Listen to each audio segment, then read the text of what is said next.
অনুভূতি হচ্ছে এখানে তো আপনারা দেখতেই পাচ্ছেন সব কিছুই সুন্দর যাচ্ছে, সুন্দর চলতেছে। তো ইনশাল্লাহ এতক্ষণ পর্যন্ত যেহেতু ভালো যেছে, পরবর্তীতে যতক্ষণ আছি এটা সুন্দর সুষ্ঠুভাবে নির্বাচনটা হবে।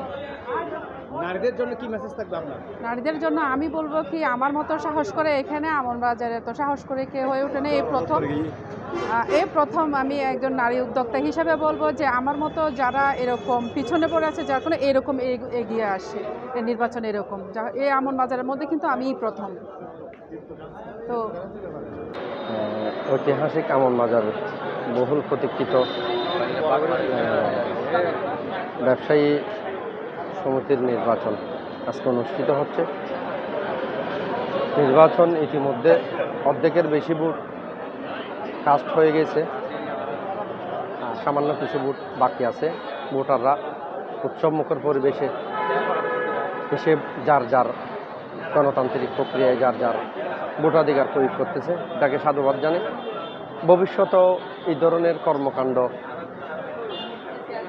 চলমান থাকবে। যারাই আসুক না কেন, আমরা আমনবাজারের ব্যবসায়ী হিসেবে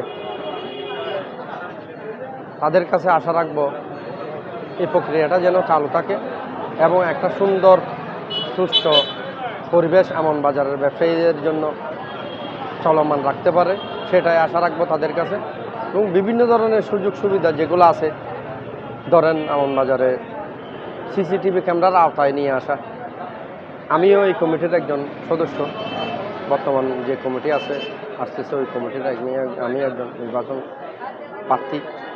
প্রতিদ্বন্দ্বী আমরা নির্বাচিত হলে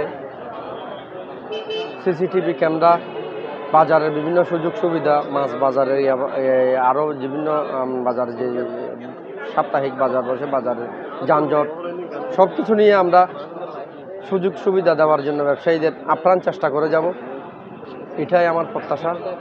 এবং এই প্রক্রিয়াটা চলমান থাকবে, এটাই আশা রাখি সবার কাছে। ধন্যবাদ আপনাদের। ঐতিহাসিক আমনবাজার, এই আমনবাজারের এই নির্বাচন উৎসবমুখর নির্বাচন। কারণ দীর্ঘদিন এখানে কোনো কমিটি ছিল না, যেটার কারণে আমনবাজারের ব্যবসায়ীরা নিরাপত্তাহীনতায় ভুগছিল, কোনো দারোয়ান ছিল না। তাই ব্যবসায়ী মহোদয় একটা সিদ্ধান্ত নিয়েছেন, আমরা যদি একটা ইলেকশনের মাধ্যমে নির্বাচিত একটা দল যদি আসে, ক্ষমতায় আসে, তাহলে আমনবাজারের দারোয়ান বা আপনার যাত্রী ছাউনি, সিসি ক্যামেরা বা যা প্রয়োজন প্রত্যেক কিছু এই কমিটির মাধ্যমে তারা সমাধান করতে পারবেন, এই আশা করে এই নির্বাচনের আয়োজন করেছেন। আমরা যারা আজকে প্রতিদ্বন্দ্বিতা করতেছি, অর্থাৎ ইলেকশন করতেছি, আমনবাজারের ব্যবসায়ী ভাইদের অতি উৎসাহ দেখে আমরা এই নির্বাচনে এসেছি। আজকে সেই সকাল থেকে এই পর্যন্ত আমনবাজারের ব্যবসায়ী ভাইয়েরা উৎসবমুখর পরিবেশে ভোট দিয়ে যাচ্ছেন, এখনও চলমান।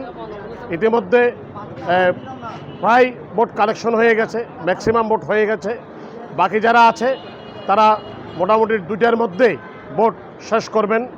যারা আজকে ইলেকশন করতেছেন তারা সকাল থেকে এই পর্যন্ত সবাই এখানে উপস্থিত আছে এবং দীর্ঘদিন ধরে আমনবাজারের ব্যবসায়ীদের কাছে প্রচারণা করেছেন। ব্যবসায়ী ভাইয়েরা যাদেরকে উপযুক্ত মনে করবেন, যাদেরকে ভোট দিয়ে নির্বাচিত করলে বাজারের উন্নয়ন হবে, এটা মনে করবেন, তাদেরকে ভোট দিয়ে নির্বাচিত করবেন। ইনশাল্লাহ আমনবাজার অনেক দূর এগিয়ে যাবে, এটা একটা মডেল হিসাবে নেবে।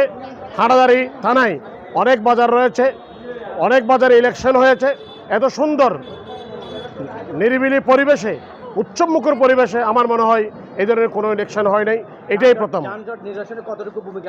100% ভূমিকা রাখবে। যারা ইলেকশন করতেছেন তারা যানজট নিরসনে কাজ করে যাচ্ছেন, নির্বাচনের আগ থেকে কিন্তু তারা কাজ করে যাচ্ছেন।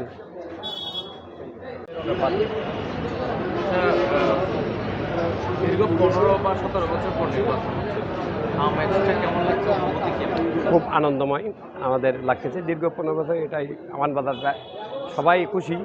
যেমন এর আগে যখন আমরা তজি করি তখন প্রত্যেক দোকানদার 100 টাকা দিয়ে এই তজিতে সবার সদস্য ফরম করা হয়েছে, কেউ বিমত করে নেই। ওই হিসাবে বোঝা যাচ্ছে সবাই ওই ধরনের নির্বাচন চাই। এর আগেও নির্বাচন হয়েছিল, আগে মনে হয় 2008 সালে, কিন্তু এবার তো উৎসবমুখর। এবার নির্বাচন কমিশনার খুব শক্তিশালী হওয়ায় নির্বাচনটা আর বানচাল হয়নি। তাই আমি নির্বাচন কমিশনারদেরকে, আহ্বায়কদেরকে ধন্যবাদ জানাই। আপনারা এই ধরনের একটি শান্তিপূর্ণ, খুব সুশৃঙ্খলভাবে একটি নির্বাচন আমানবাজার ব্যবসায়ীকে উপহার দেওয়ার জন্য। আমি যেমন বলি, অনেক একটি সমাজে একটি মসজিদ থাকলে একটা মসজিদ পরিচালনার জন্য সভাপতি সেক্রেটারি নির্ধারণ করা হয়। কারণ সভাপতি সেক্রেটারি যদি নির্ধারণ করা হয়, ওইটা না হলে ওই মসজিদে অর্থ সম্পাদক ওই না হলে মানুষ থেকে চাঁদা কালেকশন করে একজন ইমাম মুয়াজ্জিমের বেতন কীভাবে দিবে, এটা সম্ভব হয় না। ওই ধরনের কাজ করার জন্য সমাজে মসজিদ কমিটি হয়, সভাপতি সেক্রেটারি সাধারণ সভাপতি এভাবে হয়। আমাদের বাজারও দারোয়ান লাগে। দারোয়ানটা আমাদের জন্য খুব গুরুত্বপূর্ণ, কারণ আমাদের কোটি টাকার মাল এখানে পড়ে আছে।